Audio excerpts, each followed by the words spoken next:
부탁합니다라는 제목으로 이 시간 우리 함께 나누고자 합니다. 우리가 살면서 한 번 이상은 다들 어떠한 부탁을 해보셨을 줄 압니다. 때로는 그 부탁하는 것이 어려울 때도 있고, 때로는 그 부탁이 때로는 곤란한 그런 부탁이 있을지라도 그런 부탁을 우리가 할 때가 있죠. 저는 최근에 저희 둘째 아이에게 부탁을 합니다.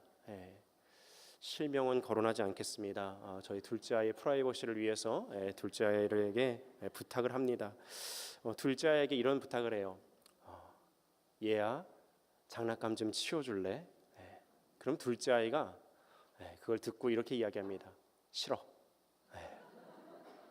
그럼 제가 다시 이야기를 하죠. 장난감을 좀 치워주지 않을래? 그럼 또 이야기합니다. 싫어. 그러면 이제 부탁이 안 되면 그 다음 뭘 해야 되죠? 아빠가? 협박을 해야죠. 협박을. 맞습니다. 많이 해보신 것 같아요. 협박을 합니다. 저 장난감 다 버린다. 그럼 뭐라 그럴까요?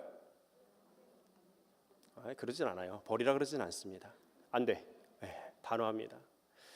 부탁도 안 되고 협박도 안 되면 그 다음에는 뭐 어쩔 수 없죠. 아빠가 어쩌겠습니까?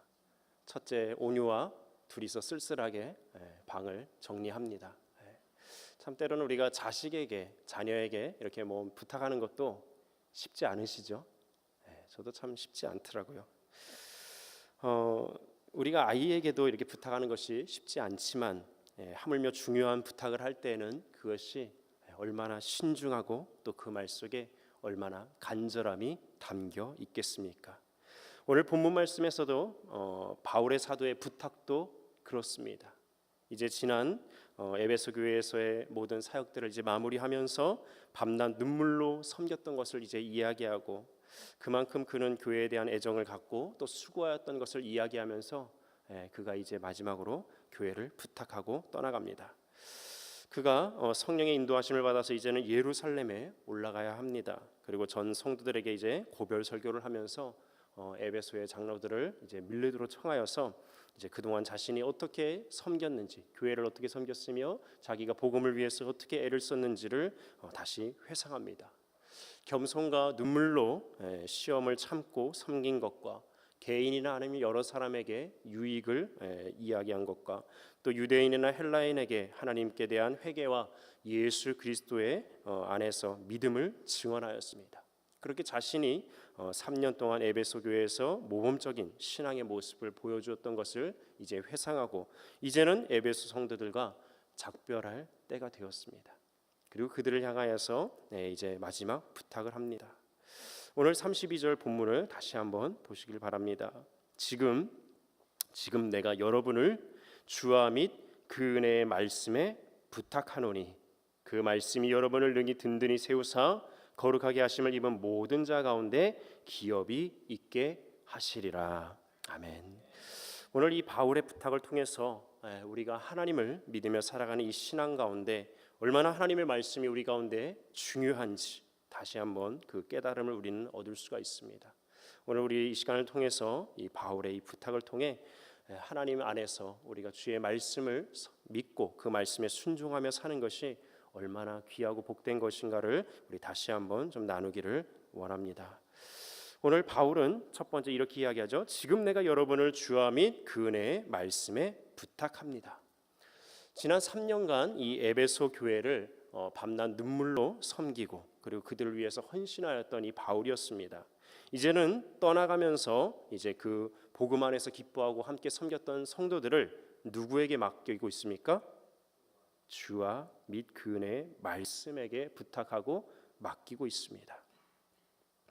사랑하는 성도들, 이제 떠나야 되는 바울은 주님 앞에 이 성도님들을 지켜달라고, 이 성도들과 함께 해달라고 마지막 부탁을 하고 있습니다.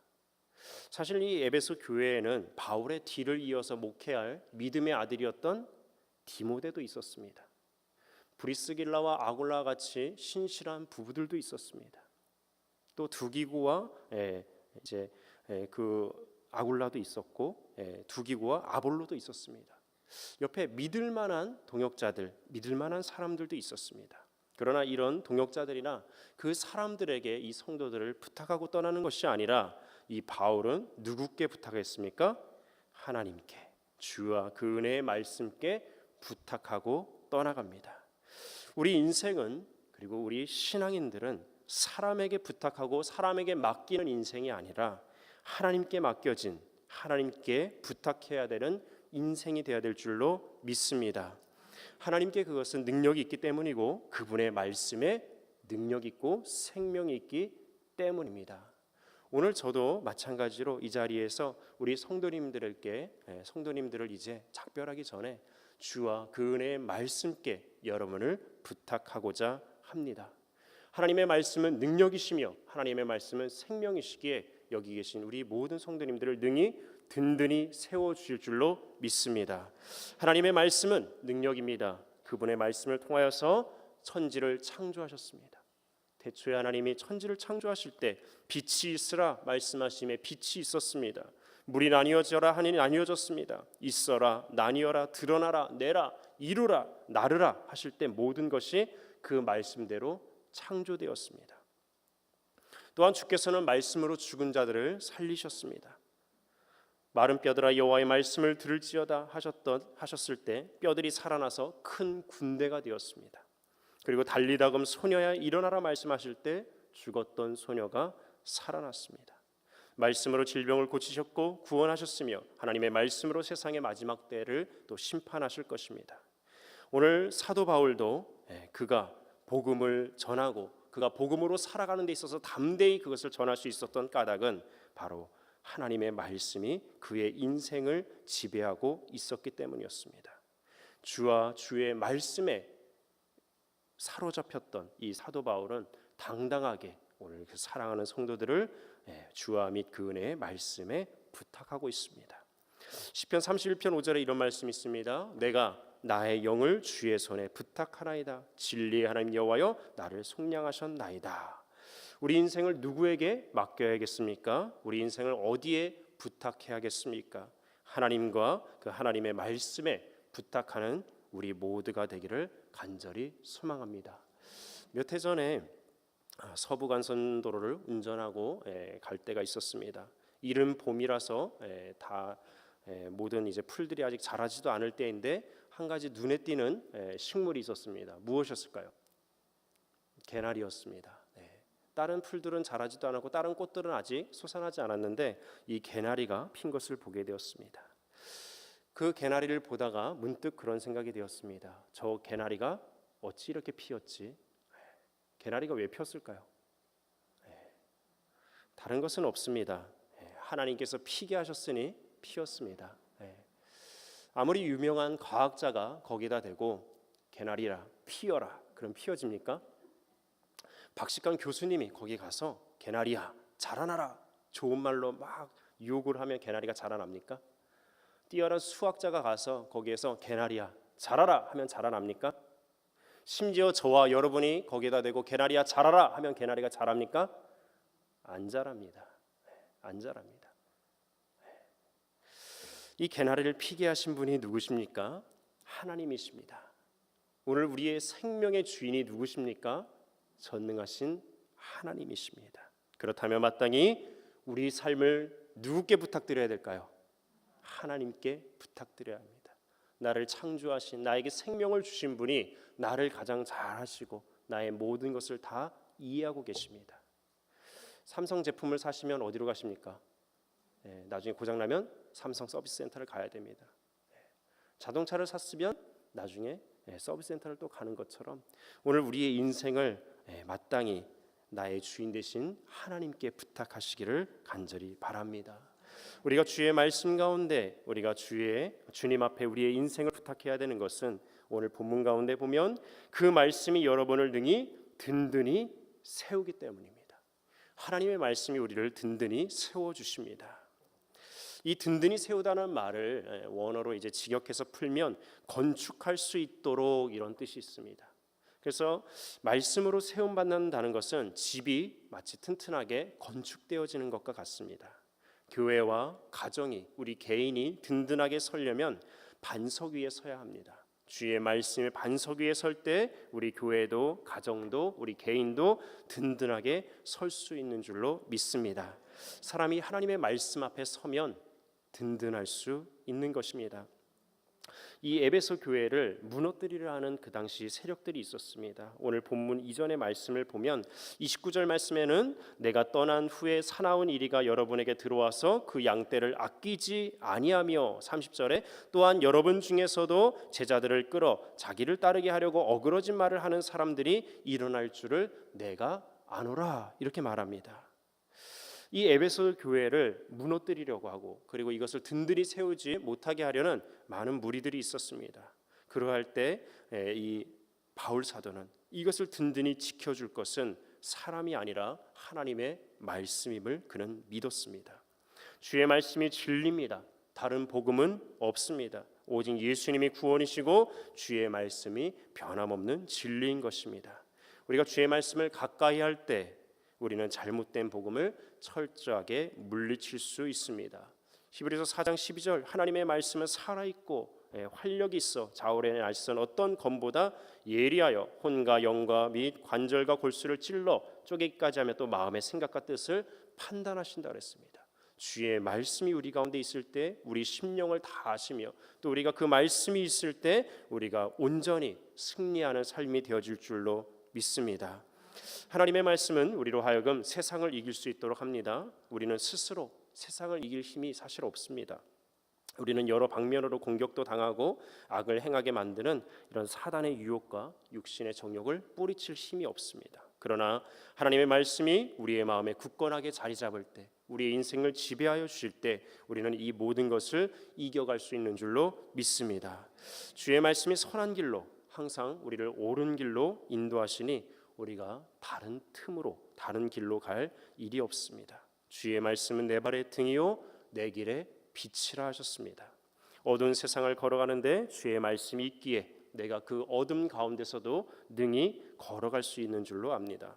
우리 사랑하는 모든 성도님들은 말씀 앞에 우리의 삶을 부탁하며 우리의 인생을 주님께 맡기기를 간절히 소망합니다. 우리가 성경을 읽고 또 읽으면서 우리는 하나님을 알아갑니다. 눈에 비록 볼 수 없고 우리가 손으로 만질 수 없지만 성경에 있는 말씀을 믿고 그 말씀대로 우리 살아갈 때 우리는 하나님의 전능하심과 하나님의 은혜를 깨닫고 하나님이 나를 얼마나 사랑하신지를 깨달을 수 있습니다. 성경에서 가장 긴 성경이 어딘지 아십니까? 시편 119편입니다. 176절로 구성되어 있습니다. 이 시편을 한마디로 하면 시편 기자는 그렇습니다. 여러 가지 때로는 고난이 오고 때로는 힘들 때도 있고 또 누군가는 나를 거짓으로 속이려 합니다. 그러나 나는 그 안에서도 주의 말씀을 지켰나이다. 그러면서 그 지킬 수 있게 하신 하나님을 감사하고 찬양하는 그런 시입니다. 우리가 여호와의 법을 행하고 주의 말씀에 있을 때 그것이 행복한 줄로 믿습니다.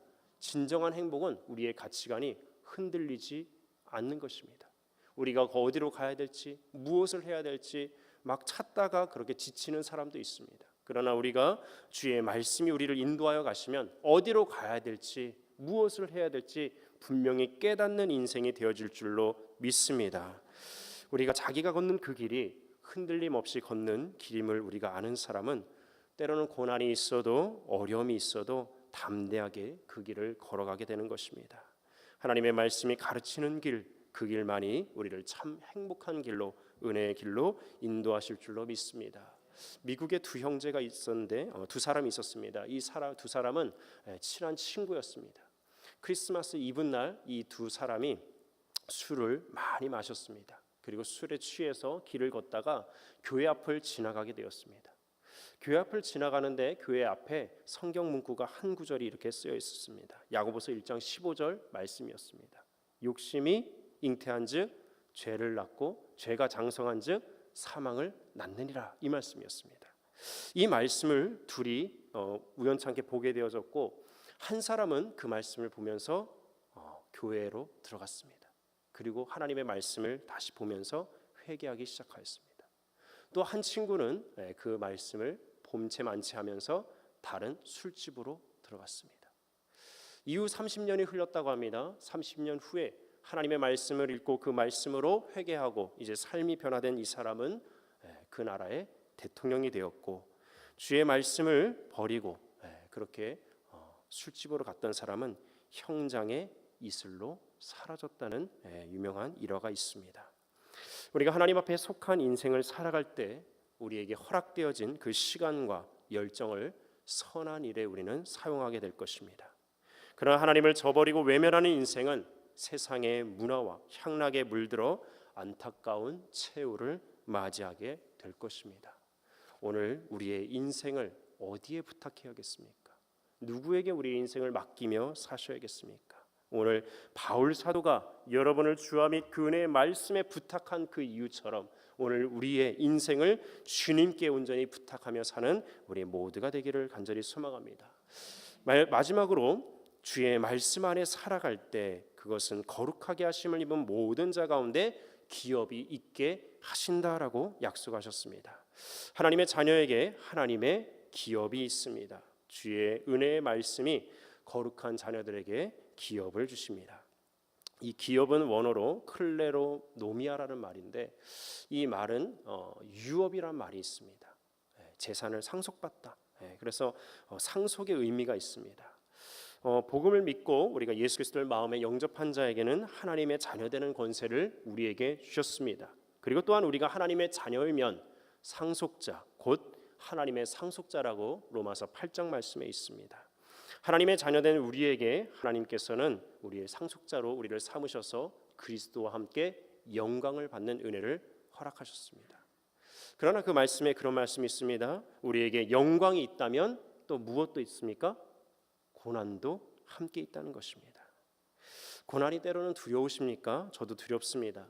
그러나 이 현재의 고난은 장차 우리에게 나타날 영광과 비교할 수 없다고 말씀합니다. 오늘 우리가 고난을 당할 때 하나님의 말씀은 능히 우리를 든든히 세워주시고 이겨낼 힘을 주시고 주님의 영광에 나아가게 하는 은혜가 있는 줄로 믿습니다. 왜 우리에게 하나님의 은혜의 말씀이 중요합니까? 하나님의 말씀만이 든든히 우리를 세우시고 말씀만이 우리에게 기업이 있게 하시기 때문입니다.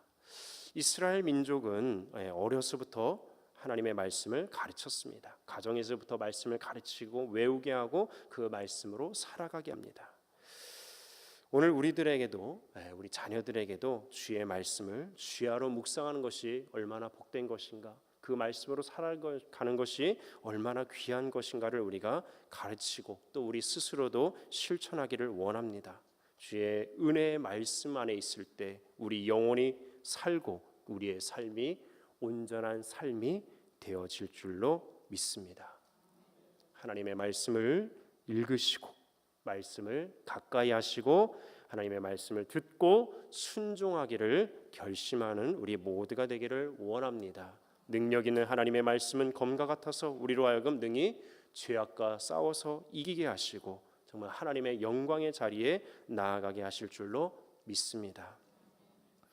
저는 오늘 이제 정든 교회를 떠나갑니다. 그러나 감히 우리 사랑하는 모든 성도님들을 주와 및 그 은혜의 말씀께 부탁합니다. 그 말씀이 여러분을 능히 든든히 세우사 하나님의 놀라운 은혜 가운데 살아가게 하실 줄로 믿습니다. 우리가 언제 어디서 어떻게 만날지 모르지만 하나님의 때에 하나님께서 기뻐하시는 자리에서 정말 우리 모두가 정직한 모습으로 다시 만날 수 있게 되기를 간절히 소망합니다. 기도드리겠습니다. 전능하신 하나님 아버지, 지금 이 시간까지